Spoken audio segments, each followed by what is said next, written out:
What's up, everybody? It's Kendall Mirsky here on the Cover One Network. Just hopping on today to do a little bit of a prospect preview for, as you saw on the opening screen there, Evan Hull, running back out of Northwestern, someone who's going to be performing in the Senior Bowl this week. So, kind of a little bit of a Senior Bowl spotlight player, I guess. Someone that you guys should definitely keep your eyes on as Bills fans or NFL fans generally.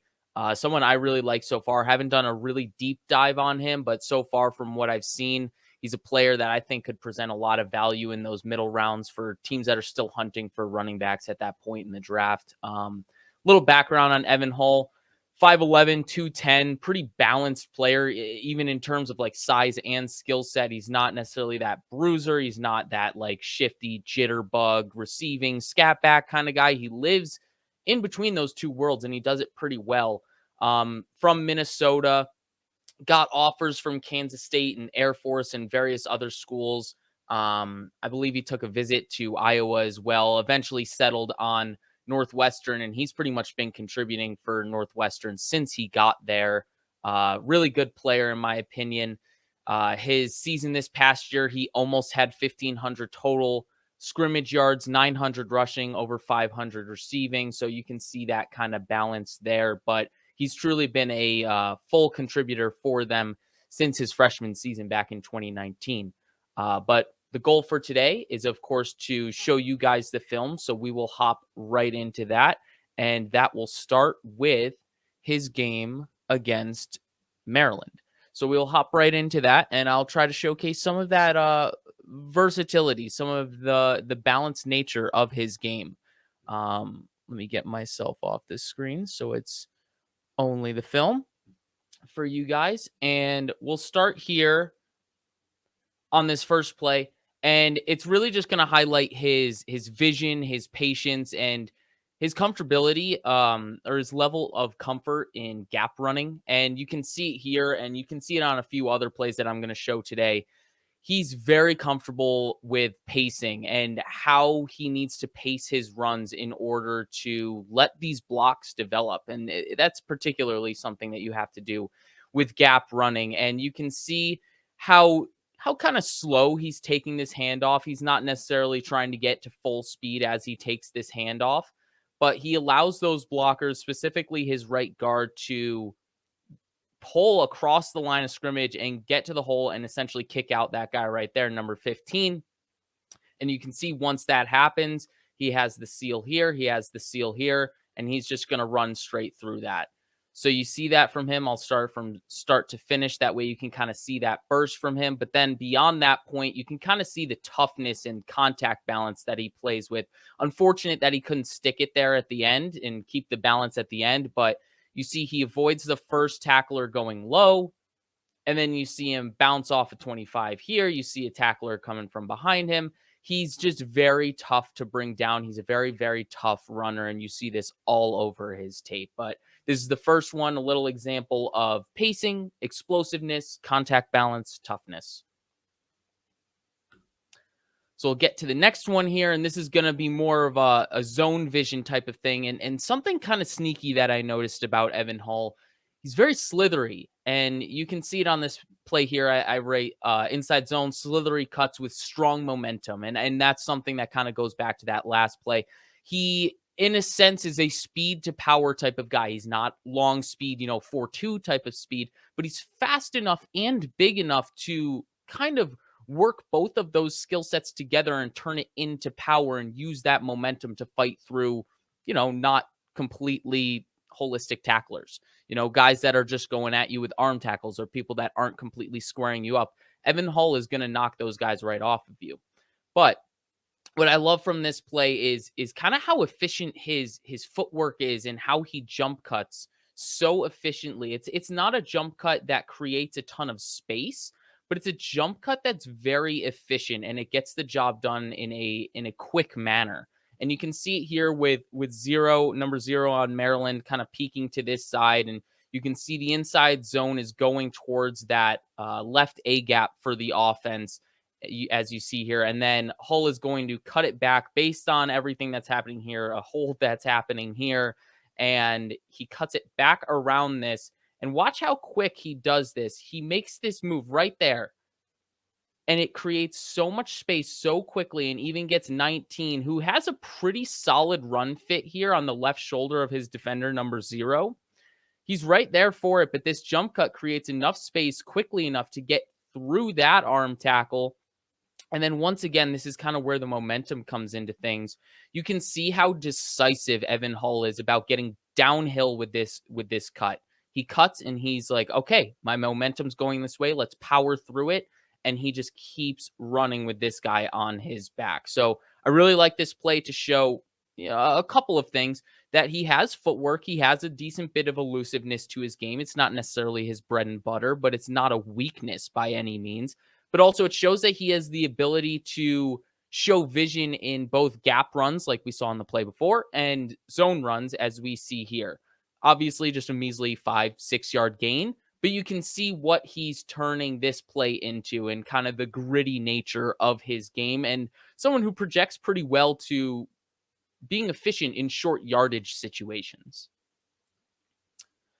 All right, so we're going to move forward here to the next play. These next two plays are both going to be sweep plays, and this first one's going to show, once again, the vision and the patience for these blocks to develop. He gets on the edge quickly with his athleticism, but you can see how he's not really making a cut up field until he sees his guys, his pullers, get out and get engaged with defenders. And you can see it right here from number 69. He's got to get up and seal off this area right here, number 44. And his other guy is sealing off number 12 right here. And once he feels like he's got a nice alley to cut through, as you can see right here, it's forming. He's going to cut right through it. He's going to get decisive with it, and he's going to get downhill. So it's a very nice balance of that patience and pacing, like I talked about on the first play, but then also the decisiveness and explosion once he sees that hole open up and get those yards where you can.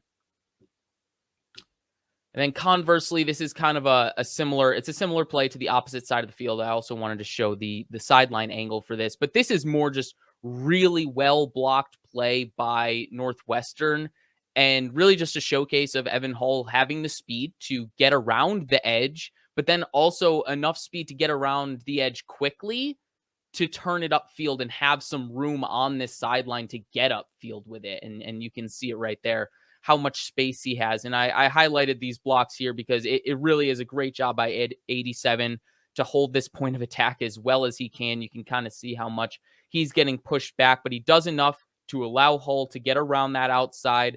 The pullers get in position to secure those blocks and create a lane for him. And I think Hull wanted to go in between these two guys, but this defender here kind of undercuts it and tries to go inside, and that opens a lane for Hull to go outside, and his speed allows him to get some more yards around that edge. So really good example of kind of showing the contrast, like I said, between having some patience and knowing when to put your foot on the gas pedal. All right, next play here. We're going to start going into pass catching. This is just a simple screen catch, but before I jump into it, I want to make sure I highlight how he's used in this Northwestern offense.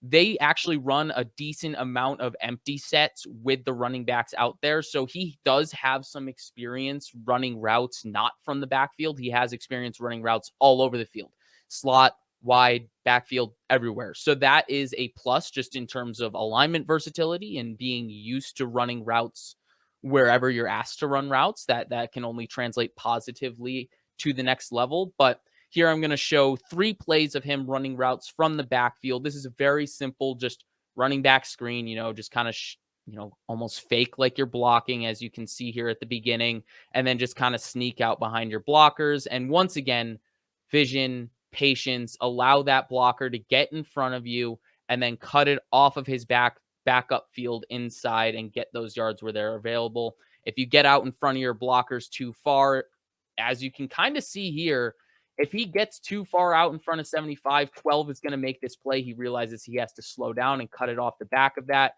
Gets a little bit more there, 3-4 yards after that cut back. So good example, once again, of that vision and patience, not only in the run game, but in the passing game. Something me, Eric, and Anthony have talked about, especially since last offseason.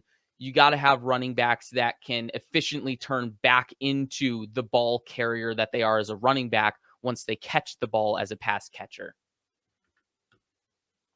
All right, and then right here is an option route, so to speak, and something I'm a little bit excited to dive deeper into with Evan Hull and his tape. He had it a few times in this game against Maryland, but you can really see kind of the decisiveness, but also the football intelligence of leverage and how he's got to run these routes and how efficiently he has to be with his footwork to get open on these routes. And really someone that has the football intelligence to know which way to break these routes and do it efficiently and quickly is something that's only going to be QB friendly to any offense. So it's nice to know that he has this level of intelligence to run these kind of routes and that the coaching staff trusts him to do it. Um, you can see he gets open here, doesn't get a whole lot after the catch. I'd argue if the quarterback got it to him right now, if he started his throwing motion a little bit earlier and got it to him before um Hull is, kind of waiting for the ball for 1.5, 2 seconds, there would be a little bit more space for him to turn upfield and make a play on this. It's also located in a way where he has to turn his hips back inside, and it makes it difficult to make a play. But regardless, I'm not going to focus too much on that. I want to focus on what he did well here. And that's kind of the processing of this play. As the play action fake is had right here, it's obviously this isn't an RPO. This is just a play action fake. And you see him kind of counting the rushers here. You can see there's only 4 rushers on this play. So he's not needed to stay in and block on this play. If there was a 5th guy, perhaps the protection calls for him to stay in. If there's a 6th, he definitely has to stay in. But because there's only 4, he can now leak out into that option route, right? And as he does that, you can see him creep through that gap right there. But once he does it, you can see him eye up the linebacker, and obviously you can see the leverage disparity. Hull is on this side of the hash, 19's on the other side of the hash. It's an obvious out route. You go this way, it's an easy jump for 19. You go this way, 19 has to go trail this play. So really well done by him to be decisive, to read it, to process it all quickly in obviously the short span of time that you have in a given football play, and then obviously make the good hands catch. And ideally, like I mentioned before, he'd have a little bit better ball placement, timing, and perhaps could get some yards after the catch. But that's neither here nor there. Let's focus on the positives from Mr. Hull. And then here, once again, this is the last one, which I think is very exciting. And you only get a glimpse of it. But it's another option route, and you can really see the wiggle here. And on the end zone camera, it's probably best where you can see the amount of separation that he creates here. There's no leverage battle, really. It's just he's just lined up with this guy, number 44 on defense, and he's got to create separation on this option route. He's got to pick a side, and he's got to make him miss. And you can see with the little wiggles that he gives him, little body language stuff that he gives him there, he creates enough separation. You can see 44 starts leaning in both directions, and you can see right before it starts getting blurry, he's starting to jump as if Hull is going to cut left here.